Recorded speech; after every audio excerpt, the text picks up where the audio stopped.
एक व्यक्ति भागा जाता था, बहुत तेज। वह इतना खुश था कि उसे अपनी सुध बुध भी नहीं थी। उसने बिना कपड़ों के ही सड़क पर दौड़ लगा रखी थी।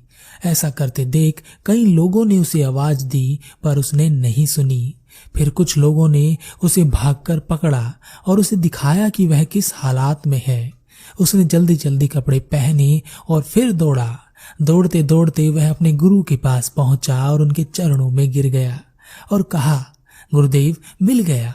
गुरु ने कहा, क्या मिल गया? व्यक्ति ने कहा, वह मिल गया। गुरु ने कहा, वह कौन? व्यक्ति ने कहा, वह मालिक मिल गया जिसका मैं गुलाम हूं। गुरु ने कहा, वह मालिक कौन? व्यक्ति ने कहा, मेरा मन। वह मेरा मालिक मेरा मन है और मैं उसकी गुलामी करता हूं। गुरु ने कहा, और यह तुम्हें पता कैसे चला? व्यक्ति ने कहा, मैं एक नदी किनारे नहा रहा था, तब एक सुंदर युवती को देखा, पर मैं तो ब्रह्मचारी हूँ, मुझे उसे नहीं देखना चाहिए था। पर मेरे मन ने मुझे समझाया कि एक बार देख ले, देखने से कुछ नहीं होता और किसी को कुछ पता भी नहीं चलेगा। उसने मुझे तरह तरह के लालच दिए और कहा, एक बार देख ले, बस देख ले। और मैंने उसे देखा। तभी अचानक मुझे पता चला कि मैं अपने जीवन में खुद तो कुछ कर ही नहीं रहा हूँ, मन मुझसे करवाए जा रहा है। मैं तो गुलाम हूँ। गुरु मुस्कुराए और गुरु ने कहा, बहुत जल्दी तुमने अपनी गुलामी को पहचान लिया, अब मुझसे क्या चाहते हो? व्यक्ति ने कहा, मैं अपने मालिक को यानी अपने मन को अपना गुलाम बनाना चाहता हूँ, और इसके लिए मुझे क्या करना होगा? गुरु उस व्यक्ति को एक घोड़े के पास ले गए और कहा, यह घोड़ा बिल्कुल नियंत्रण में नहीं है, आज तक इसे कोई नियंत्रित नहीं कर सका, यह किसी के काबू में नहीं आता।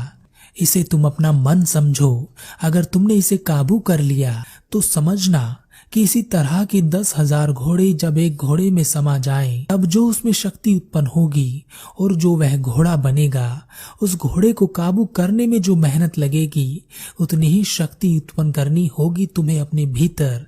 तब जाकर तुम अपने मन को नियंत्रण करने में समर्थ हो सकोगे।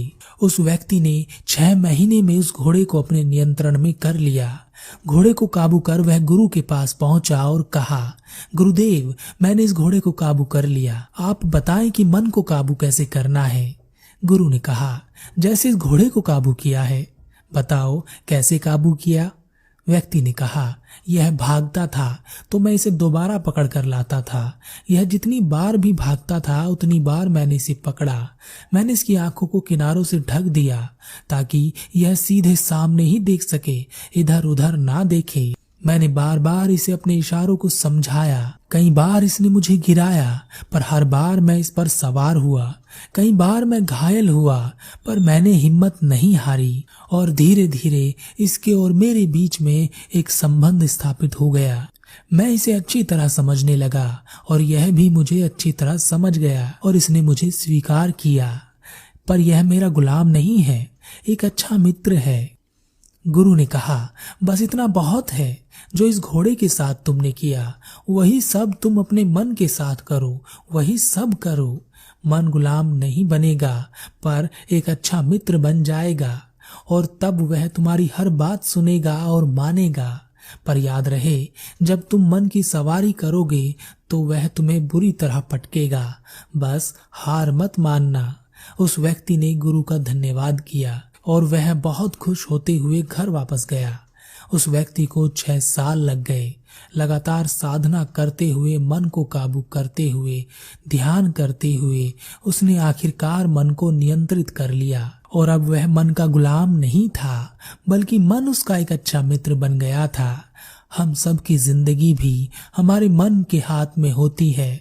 वह जैसे चाहे हमें नचा लेता है। नाचते समय हमें यह समझ नहीं आता कि यह हम खुद कर रहे हैं या कोई हमसे करवा रहा है। इसलिए अपने प्रति जागृत रहो। देखो कि कहीं तुम छोटी छोटी बातों में फंस तो नहीं रहे हो। मन यही तो करता है, छोटी छोटी चीजों में फंसा देता है।